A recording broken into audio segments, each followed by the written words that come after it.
This is the shocking murder where cyanide was hidden inside a peanut butter sandwich.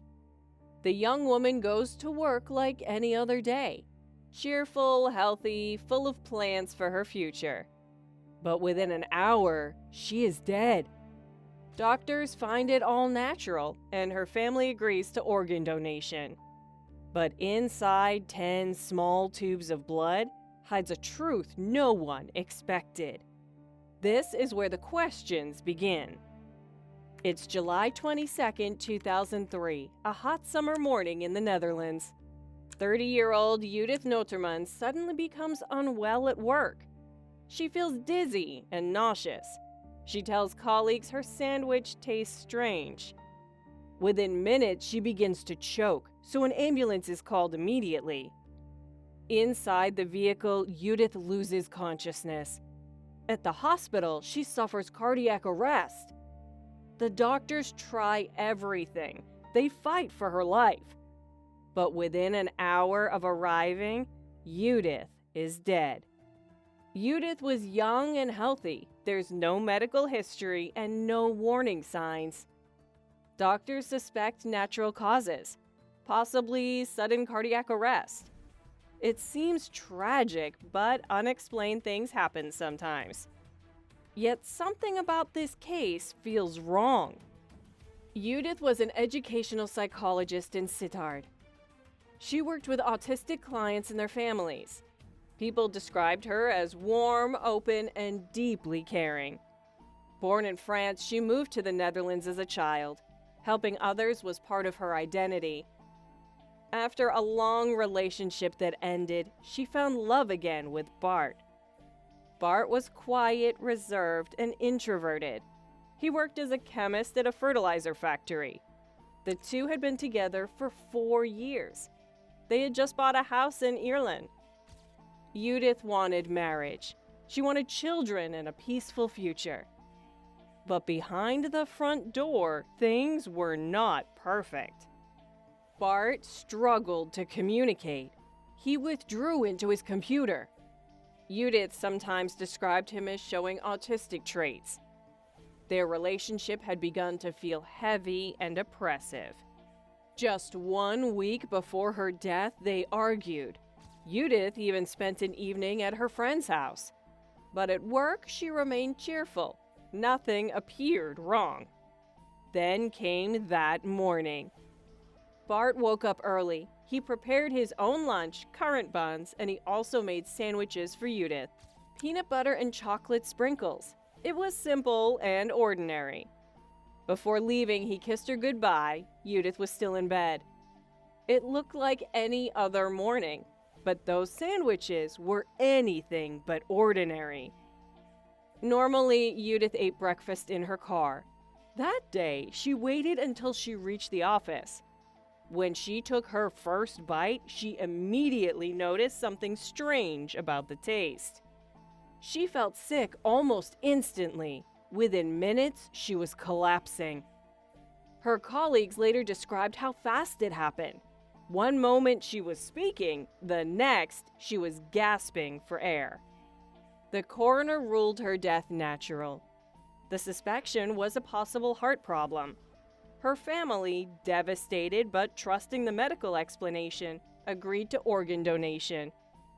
For that process, 10 tubes of blood were drawn. That detail would change everything. A few days later, during routine testing, a toxicologist noted something unusual in her blood. It was not a standard medication, something that was not common.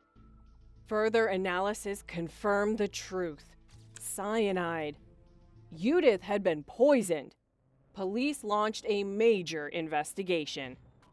Colleagues told detectives about the sandwich. One colleague had even retrieved the remains from the trash, but testing showed no poison on the leftover bread, which meant something chilling. The poison had been placed only on a small part of the sandwich, the exact piece Judith had eaten. Detectives turned their attention to Bart. At first, he appeared devastated. He stood beside her hospital bed. He cried. He told police they had just decided to get married, that they wanted to start a family. But when investigators examined his computer, everything shifted.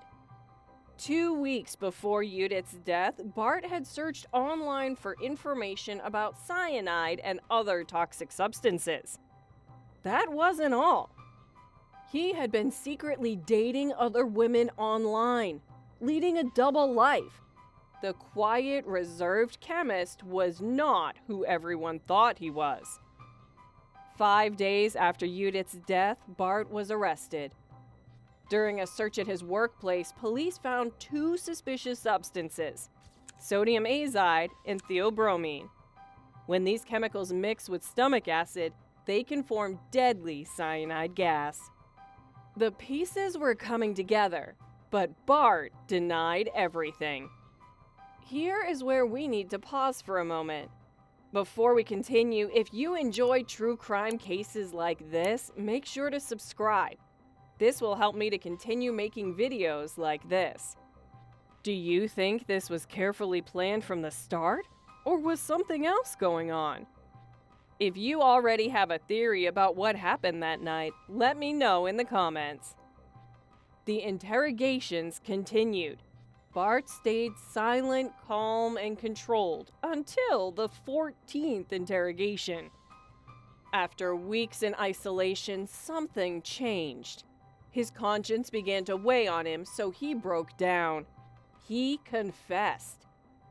Bart admitted that he had spread the chemicals onto the sandwich. Only on a small section, just enough to be lethal. He had smuggled the bottles home from work, hidden in his sock. Later, he threw them into the bushes. Police recovered them exactly where he said they would be. The poison worked exactly as he intended. Sodium azide converts into cyanide inside the body.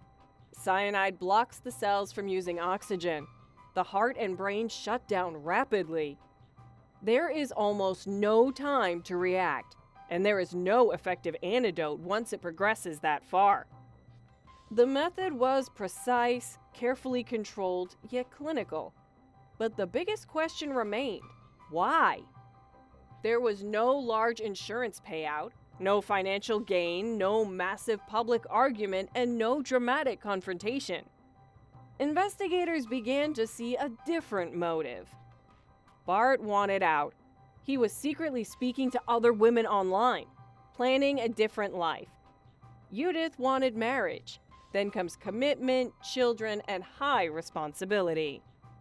Bart didn't want a confrontation. He didn't want to break up openly. He didn't want to appear like the bad guy. Instead, he chose something far darker. It was a murder designed to look like natural causes. If not for those 10 tubes of blood drawn for organ donation, the cyanide might never have been discovered. The death of lively Judith would have remained a tragic medical mystery. The simplicity of it all is what makes this case so disturbing. The peanut butter sandwich, a normal morning, and a goodbye kiss.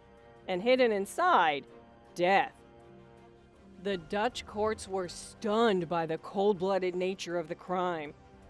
The court in Maastricht initially sentenced Bart to 6 years in prison, plus TBS with compulsory psychiatric treatment. For those who don't know, TBS is a Dutch penal measure meant to treat offenders with severe psychiatric disorders to prevent reoffending. The prosecution found the 6-year sentence far too light for a premeditated murder and appealed. The appeals court in 's-Hertogenbosch agreed and increased his sentence to 8 years in prison plus TBS. But for Judith's family, the damage could never be undone. She had dreams, plans, a wedding, and children. Instead, her life ended in a hospital room because of a decision made quietly, coldly, in a kitchen before sunrise. In cases like this, evil doesn't always look dramatic. Sometimes, it looks like breakfast. Judith trusted the man who prepared her food. She trusted the life they were building together. But behind silence and secrecy, something else was growing. This case reminds us how fragile normal life can be. Danger does not always shout. Sometimes it whispers. What drove Bart to do this? Fear of confrontation? A double life? Or something even deeper? Let us know your thoughts in the comments.